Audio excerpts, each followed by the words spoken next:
Hello everyone, आज मैं आप सभी के साथ एक बहुत ही बड़ी प्रॉब्लम यहाँ पर डिस्कस करने के लिए जुड़ी हूँ। एक ऐसी प्रॉब्लम जो अक्सर स्टूडेंट्स का फ्रस्ट्रेशन बन जाती है।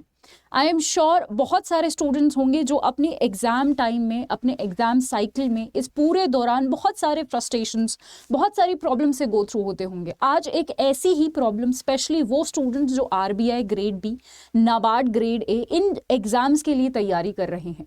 आई कैन टोटली अंडरस्टैंड कि आप लोग जो है बहुत सारे, ये एक ऐसा टाइम है जहां पर पूरे मार्केट में सारी जगह बहुत सारे कंफ्यूजन्स हैं, बहुत सारे प्रॉब्लम्स हैं, बहुत सारा, अगर एक स्टूडेंट के लेवल पर मैं देखूं तो बहुत ज़्यादा आप फ्रस्ट्रेटेड हो, कंफ्यूज्ड हो, है ना। सो वो जो चीज़ है, मैं आपके लेवल पर पहुंच के, आपके लेवल पर जाके, एज इन आपकी जगह में खड़ी होके जब फील करती हूँ, जब सोचती हूँ आपके बारे में, तो मैं एग्जैक्टली फील कर पाती हूँ कि आप लोगों को इस टाइम पे कितनी ज़्यादा प्रॉब्लम हो रही होगी।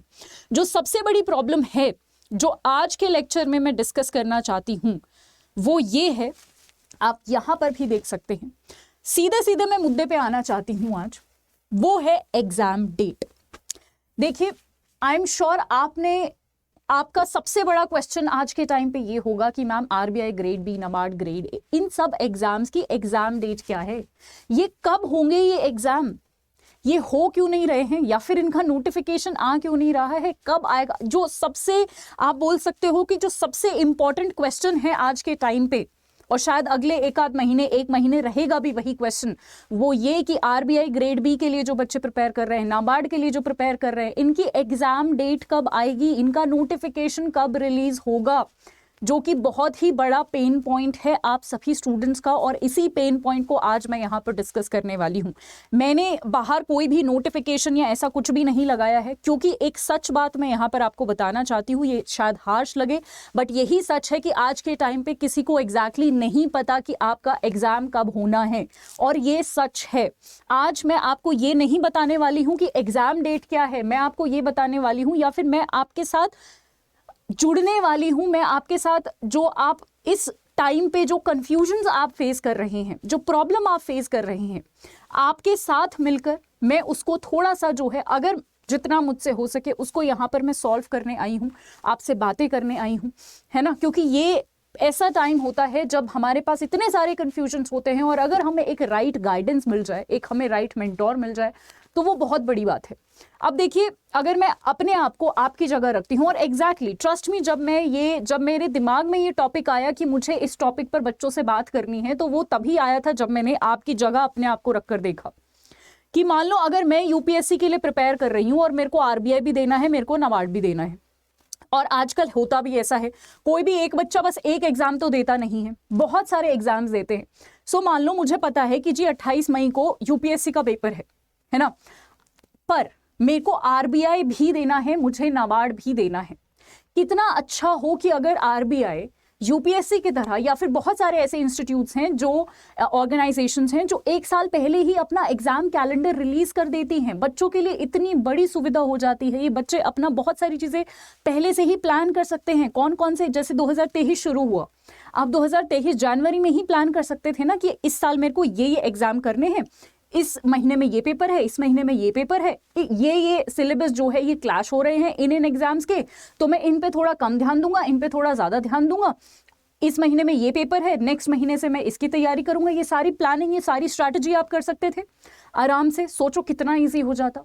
बट आरबीआई जैसी इतनी रेप्यूटेड ऑर्गेनाइजेशन वो नहीं देती है, ठीक है। मुझे ऐसा पर्सनली लगता है कि यूपीएससी और बहुत सारी ऑर्गेनाइजेशंस की तरह पहले ही जो है कैलेंडर वो रिलीज कर देना चाहिए, आज तक नहीं किया है, और आई एम श्योर ना करने के भी उनके बहुत सारे रीजंस होंगे। बट कहीं ना कहीं चीजें और बेहतर डेफिनेटली हो जाएंगी अगर पहले से ही रिक्रूटमेंट्स, पहले से ही एग्जाम डेट्स, पहले से ही नोटिफिकेशन हमें जो है थोड़ा सा आइडिया मिल जाए, है ना, थोड़ा सा पता चल जाए कि जी इस महीने में होना है, तो हम उस अकॉर्डिंगली अपना प्लान कर ले। अब देखिए, इससे ना बहुत सारी प्रॉब्लम्स होती हैं। जैसे फॉर एग्जाम्पल क्या क्या प्रॉब्लम्स हैं जो एग्जाम डेट के ना आने की वजह से, या फिर ये इतने ज़्यादा कंफ्यूजन जो मार्केट में क्रिएट हो रखा है, इससे क्या क्या प्रॉब्लम्स होती है। सबसे पहले आपकी एग्जाम प्रिपरेशन बहुत ज़्यादा हैम्पर होती है, ठीक है। जैसे अगर आपको करना है एक से ज़्यादा एग्जाम की तैयारी, बट आपको यही नहीं पता है कि डेट कब आएगी, एंड बेशक हम, और मुझे ये सच्चाई भी पता है कि बेशक हम कितना ही आप लोगों को बोल ले एज अ मेंटोर कि नोटिफिकेशन का वेट मत करो, एग्जाम की तैयारी शुरू करो, नोटिफिकेशन का वेट मत करो, बट आई एम 100% श्योर बहुत सारे ऐसे स्टूडेंट्स हैं जो नोटिफिकेशन के बाद ही अपनी तैयारी शुरू करेंगे, और ये सच है ना। ये हमारा ह्यूमन साइकोलॉजी होता है कि जब तक नोटिफिकेशन नहीं आ जाता हमारे अंदर वो ना हमें वो पंप नहीं मिलता है ना, हम नहीं तैयारी शुरू करते हैं, ठीक है। सो कहीं ना कहीं अगर आपको पहले से ही एग्जाम डेट पता हो तो आपकी एग्जाम की प्रिपरेशन आप उसी हिसाब से कर सकते हो, है ना। आपका जो अदर एग्जाम्स के साथ जो प्लान्स है, जैसे मैंने अभी बताया आपको यूपीएससी भी दे रहे हो आप, है ना, आप नाबार्ड भी दे रहे हो, आरबीआई भी दे रहे हो, अगर सबकी डेट्स आपको पहले से ही दिमाग में है तो आप अपना प्लान उसी तरीके से बना सकते हो ना कि जी इतने ये 3 महीने मुझे इसके लिए पढ़ना है, इसका सिलेबस जो है, मान लो यूपीएससी का थोड़ा सा सिलेबस आरबीआई से मैच करता है तो मेरी यहाँ लगातार जो है साथ के साथ यूपीएससी और आरबीआई की और नाबार्ड की तैयारी हो जाएगी। बचे कुछ अलग सब्जेक्ट्स जो मैं अलग से आरबीआई के लिए पढ़ूंगा, ये 2 सब्जेक्ट्स हैं अलग से, ये नाबार्ड के लिए हैं, ये मैं 15 दिन में 1 महीने में अलग से पढ़ूंगा। ऐसे करके आप तैयारी कर सकते हो, बट आप कैसे कर पाओगे जब नहीं है आपके पास, नहीं नोटिफिकेशन है और कोई आइडिया भी नहीं है, किसी को कोई आइडिया नहीं है। ये सच बात है, मैं बार बार ये कह रही हूं कि कोई कितना भी स्पेकुलेशंस लगाए या कुछ भी, अभी किसी को कोई आइडिया नहीं है कि कब नोटिफिकेशन आएगा, कब क्या होगा, कब कैसे नहीं होगा, और ये पेन मैं आपका समझ सकती हूं। सबसे पहले तो आप मुझे कमेंट सेक्शन में आपका कोई भी कंफ्यूजन हो, कोई भी डाउट हो, कोई भी पेन हो, आप मुझे कमेंट सेक्शन में कमेंट कर जरूर बताएंगे, और मैं अपना टेलीग्राम भी आज आपके साथ शेयर करूंगी ताकि आप जितने भी कंफ्यूजन डिलेमा से गुजर रहे हैं इस दौरान आप मुझसे डेफिनेटली डिस्कस कर सकते हैं, मैं आपको एकदम सही राय दूंगी, ठीक है। कमेंट सेक्शन में भी, ऑफलाइन कमेंट सेक्शन में भी मैं आपसे सारी चीजें डिस्कस करूंगी, ठीक है। उसके बाद अपॉर्चुनिटी कॉस्ट, ये बहुत बड़ा फैक्टर है। देखिए ये मैं अपनी आप बोल सकते हो कि मैं इसको बहुत ज़्यादा पर्सनली फील भी करती हूँ कि आज के टाइम पे हमारे देश में अनएम्प्लॉयमेंट बहुत ज़्यादा है, ठीक है। बच्चा जब, स्पेशली जब लड़के हैं, लड़के अगर 25 से ज़्यादा के हो जाते हैं, 25 साल से ज़्यादा के हो जाते हैं तो उन पर बहुत सारी जिम्मेदारी आ जाती हैं, ठीक है। 25 से कम पे ही आ जाती है, बट अगर 25-26 के आप हो गए तो आप पे बहुत ज़्यादा जिम्मेदारी आ जाती हैं। और अगर आप नहीं कमा रहे हो, 25, 26, 27 में अगर आप हो गए हो, और अगर नहीं कमा रहे हो, अभी भी घर पे बैठ के मम्मी पापा के पैसों से खा रहे हो, और ये मैं एकदम एकदम हार्शली बोल रही हूँ क्योंकि ऐसा है हमारे समाज में, उस बच्चे को वैसे ही जीने नहीं दिया जाता है कि तू क्या कर रहा है ना। बट हमें आगे का प्लान है ही नहीं, एज इन हमें आगे की क्लैरिटी है ही नहीं, कब क्या एग्जाम होगा, क्या कुछ होगा, क्या कुछ होगा। तो शायद अगर हम कुछ और कर सकते थे वो नोटिफिकेशन का वेट करने में और बहुत सारे ऐसे कंफ्यूजन्स में अपना टाइम वेस्ट कर देते हैं, और जो अपॉर्चुनिटी हम यूज कर सकते थे कोई और अपॉर्चुनिटी, उसको लूज कर देते हैं। तो अपॉर्चुनिटी कॉस्ट हमें बहुत महंगा पड़ता है, और ये सिर्फ लड़कों के लिए नहीं है, लड़कियों के लिए भी है। दोनों को ही इक्वल जो है मैं इक्वल देखती हूँ, दोनों की ही इक्वल रिस्पॉन्सिबिलिटी होती है ना, दोनों को ही इक्वली एक वो स्टेटस पाना होता है सोसाइटी में। तो अपॉर्चुनिटी कॉस्ट बहुत महंगी पड़ जाती है ना। इन एग्जाम्स के चक्करों में बहुत सारी चीज़ों में हम उलझ के रह जाते हैं, और ये सारी चीज़ें जब मिल जाती हैं तो जो सबसे भयंकर चीज़ पैदा होती है वो है आपका मेंटल स्ट्रेस और भतेरे, ढेर सारे कंफ्यूजन्स, है ना। मेंटल स्ट्रेस तो एक ऐसी चीज है जो मुझे लगता है कि आप किसी भी चीज के लिए प्रिपेयर कर रहे हो, कुछ भी अगर आपको ये चीज है ना तो वो आपको प्रिपेयर करने ही नहीं देगी। तो इतने सारे कंफ्यूजन में कि क्या करना है, क्या नहीं करना, कौन सा एग्जाम देना है, एग्जाम तो क्रैक करना है, पढ़ाई भी कर रहे हैं, कैसे करना है, क्या नहीं करना है ना, ये सारी चीजें जो है बहुत बहुत भयंकर कंफ्यूजन क्रिएट करती हैं, जो हमारे ओवरऑल हेल्थ, ओवरऑल माइंड और पूरी ओवरऑल चाहे किसी भी एग्जाम की तैयारी कर रहे हो उसको इम्पैक्ट करती है, बहुत बुरी तरीके से इम्पैक्ट करती है। तो I can very well understand कि आपके क्या कंफ्यूजन्स हैं इस टाइम पर, है ना। सो सबसे पहले तो मैं आपको यही सजेस्ट करूंगी कि आपके जो भी कंफ्यूजन्स हैं, मैं अपनी तरफ से पूरी कोशिश करूंगी। ये मिथ मैं क्लियर कर चुकी हूं कि अभी किसी को नहीं पता है कब एग्जाम होना है। हम जो कर सकते हैं वो ये कर सकते हैं कि हम अपना जो है जिस भी एग्जाम की अगर आपको डेट पता है, बहुत सारे ऐसे बच्चे होते हैं जो यूपीएससी की तैयारी कर रहे हैं बट वो आरबीआई भी देंगे, तो यूपीएससी का पेपर की तो डेट डिसाइडेड है, ठीक है जी, कि 28 तारीख को पेपर होगा। तो सिमिलरली अगर आप किसी और एग्जाम की तैयारी करें जिसकी डेट डिसाइडेड है, सबसे पहले तो मैं यही सजेस्ट करूंगी कि उस एग्जाम पे पहले आप फोकस करिए, ठीक है। अब उस एग्जाम में भी बहुत सारा ऐसा एरिया होगा जो आपका ओवरलैप करता होगा आरबीआई के साथ या फिर नाबार्ड के साथ, है ना। सो आप जो है उस ओवरलैपिंग एरिया को पहचानिए पहले, ठीक है, उसको जो है अलग से लिख कर रखिए कि जब भी मैं एक एग्जाम से फ्री होके आरबीआई और नाबार्ड की फुल फ्लेजेडली प्रेपरेशन शुरू करूंगा, अच्छे से प्रेपरेशन शुरू करूंगा, तो ये वाला जो ओवरलैप हुआ एरिया है ये सिर्फ मेरे को रिवाइज करना है। जो अलग से सब्जेक्ट्स है जैसे for example finance and management हो गया, ठीक है, ईएसआई हो गया, ये सारे सब्जेक्ट्स जो हैं ये यूपीएससी में नहीं आते हैं, है ना। सो आपको जो है ये एक दो सब्जेक्ट्स अलग से पढ़ने पड़ेंगे। आरबीआई और यूपीएससी का जो सबसे अच्छा एक ओवरलैपिंग एरिया है वो आपका करंट अफेयर है, जीए है। थोड़ी सी अप्रोच अलग होती है बट प्रिटी मच आपका करंट अफेयर और जीए जो है यूपीएससी और उसका जो है कवर हो जाता है, ठीक है। ओवरलैपिंग एरियाज को पहचानिए, तैयारी करते रहिए, जिस एग्जाम की डेट पता है उसके लिए अपीयर हुई 100% उसके लिए तैयारी करिए, और बैक ऑफ द माइंड में ये भी रखिए कि आरबीआई भी देना है, उसके लिए भी धीरे धीरे जो है तैयारी करते रहिए।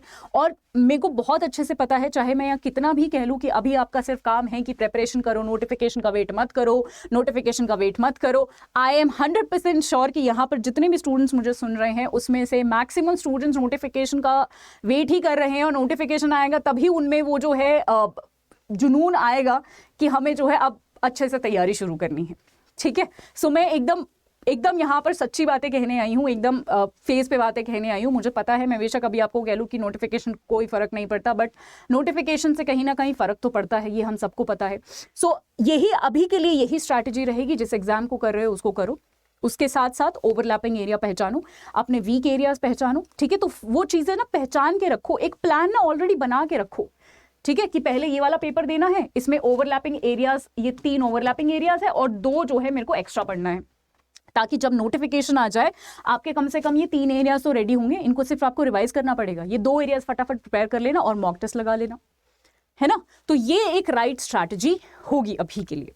बाकी अगर आपको कोई भी ये वाली प्रॉब्लम है कि आप किसी मेंटल स्ट्रेस या बहुत कोई और कंफ्यूजन, हो सकता है कि कोई और आपकी कंफ्यूजन हो, है ना, तो मुझे कमेंट सेक्शन में कमेंट कर जरूर बताइएगा। अगर आपकी कोई भी कंफ्यूजन है मैं अपनी पूरी कोशिश करूंगी कि आपका सॉल्व करूं वो कंफ्यूजन, ठीक है। और मैं यहाँ पर आपको अपना टेलीग्राम भी बताना चाहती हूँ जिससे आप मेरे साथ जुड़ सकते हैं, GN current affairs by Pinky Yadav ma'am. यहाँ पर मैं सारी PDF वगैरह शेयर करती हूँ, बट अगर आपका कोई भी कंफ्यूजन है तो मुझे आप टेलीग्राम ग्रुप पर टैग करके अपना कंफ्यूजन, अपना पेन या कोई भी चीज अगर आपको किसी भी एग्जाम रिलेटेड क्वेरी या फिर पेन से या फिर कंफ्यूजन से आप गुजर रहे हैं, मेरे साथ यहाँ पर आप जुड़ सकते हैं, and I am there for you. ये मेरा इंस्टाग्राम हैंडल है, कहीं पर भी आप मुझसे जुड़ सकते हैं, मुझे मैसेज कर सकते हैं, मैं डेफिनेटली आपको जो है रिप्लाई करूंगी। अगर आपको ये जानना है कि मैम हमारे आपके यहाँ पर आरबीआई की प्रेपरेशन कब से शुरू हो रही है, आप लोगों का क्या प्लान है, तो हमारा जी ये प्लान है कि हमने जो है एक डेट डिसाइड करी है 10th of April, ठीक है। यहाँ पर भी आप देख सकते हैं 10th of April, क्योंकि हमने भी कुछ चीजें जो है कैलकुलेट करी हैं, है ना, जैसे आप लोग कैलकुलेट करते हो हमने भी यहाँ पर कुछ चीजें कैलकुलेट करी है। 10th of April से हमारा जो है ये बैच शुरू हो रहा है, जहां पर हम आरबीआई ग्रेड बी की तैयारी शुरू करेंगे। नाबार्ड का हमारा ऑलरेडी बैच शुरू हो चुका है 27 मार्च को, ठीक है। 10th of April से हम आरबीआई का बैच शुरू करने वाले हैं, जहां पर अगर आपको हमारे साथ, अगर आपको ये है कि मैम हम तो बहुत कंफ्यूज है, हमें कुछ समझ नहीं आ रहा है, तो आप जो है हमारे ऊपर रिलाई कर सकते हैं। डेफिनेटली हमारे साथ 10 तारीख से तैयारी शुरू कर सकते हैं। आगे जैसे जैसे चीजें होंगी हम आपको वैसे वैसे गाइड करते रहेंगे, ठीक है। तो अगर आपको कुछ भी समझ नहीं आ रहा है, हम लोग उसी काम के लिए हैं कि आपकी हेल्प करें। सो आपको जो है इसमें एनरोल करने के लिए Y674 एक कोड है, जिससे आपका ये पूरा कोर्स बहुत ही अफोर्डेबल बन जाएगा, ठीक है। जैसे ही आप ये यूज करेंगे आपको बहुत ही अफोर्डेबल कॉस्ट पे ये पूरा वो मिल जाएगा जी। डेफिनेटली अगर आपका ये डाउट है कि ये बैंक महापैक में इंक्लूडेड है, बिल्कुल बैंक महापैक प्लस में भी आरबीआई इंक्लूडेड है, ठीक है। तो आज के लिए था इतना ही। अगेन ये मेरा टेलीग्राम है, यहाँ पर आप मुझसे कुछ भी चीजें पूछ सकते हैं। आज के लिए इतना ही। आई होप ये सेशन आप लोगों को मोटिवेट करने के लिए, एक रियलिटी दिखाने के लिए, सबसे पहली बात ये आपको बिल्कुल भी डीमोटिवेट करने के लिए नहीं था, ये सिर्फ आपको एक प्रैक्टिकल रियलिटी बताने के लिए था कि जी ये प्रैक्टिकल रियलिटी है और सिर्फ आप अकेले नहीं हो जो इस प्रैक्टिकल रियलिटी से गो थ्रू हो रहे हो। बहुत सारे ऐसे स्टूडेंट्स हैं जो इसी प्रैक्टिकल रियलिटी में जी रहे हैं। जब हम स्टूडेंट्स थे, ऑफ कोर्स सब लोग बहुत सारे एग्जाम्स देते हैं, हमने भी ये फेस किया है, बट इट इज़ ओके, ये ठीक है, इट इज़ ओके। अगर आपके साथ कंफ्यूजन है तो सारे बच्चे जो आपके साथ एग्जाम में बैठने वाले हैं सबके साथ भी तो यही सेम कंफ्यूजन होगा ना, है ना। ऐसा तो है नहीं कि सिर्फ आपको एग्जाम डेट नहीं पता है, उनको ऑलरेडी पता है, तो ये सबके साथ है। इट्स सिमिलर लाइक अगर पेपर डिफिकल्ट है तो वो आपके लिए थोड़े ना होगा, वो सबके लिए डिफिकल्ट होगा, ठीक है। तो चिंता करने की बात नहीं है, बस अपना जो है कंसिस्टेंटली पढ़ते रहिएगा, क्योंकि पढ़ाई, जैसे मम्मी पापा बोलते, पढ़ाई कभी भी व्यर्थ नहीं जाती है। डेफिनेटली पढ़ाई और मेहनत कभी भी व्यर्थ नहीं जाएगी। आज के लिए इतना ही। थैंक यू सो मच, मुझे आप लोगों से इंटरैक्ट करके बहुत अच्छा लगा। आई होप आपके भी जितने डाउट्स होंगे और मुझे सुन के आपको जो है थोड़ा सा अच्छा लगा होगा, थोड़ा सा आपको ऐसा लग रहा होगा कि ठीक है ये तो सबके साथ है और ये एक पार्ट ऑफ प्रिपरेशन है, ठीक है, इसमें ज़्यादा कोई घबराने वाली बात नहीं है। प्रिपेयर करते हैं, जॉब करते हैं, आगे जब आप जॉब करोगे तब भी बहुत सारे चैलेंजेस आएंगे, तो ये चैलेंजेस तो पार्ट ऑफ लाइफ हैं, तो ये सब तो चलते रहते हैं। हमें एकदम कामली शांत माइंड से बस कंसिस्टेंटली पढ़ते रहना है। जैसे जैसे जो भी नोटिफिकेशन डेट्स या जो भी आते रहेंगे उस हिसाब से हम अपने प्लानिंग में थोड़ा बहुत चेंज करते रहेंगे, और हमारे मेंटोर्स तो हमारे साथ हैं ही, राइट। चलिए, तो इसी के साथ मैं आपसे अलविदा लेती हूँ। Thank you so much, it was really nice to meet you all. Comment section में अगर आपकी कोई भी कन्फ्यूजन हो, अगेन मैं बोल रही हूँ, आप मुझे बताइएगा, या फिर आप मुझे मेरे टेलीग्राम पर भी बता सकते हैं। Thank you so much, have a good day ahead, bye bye.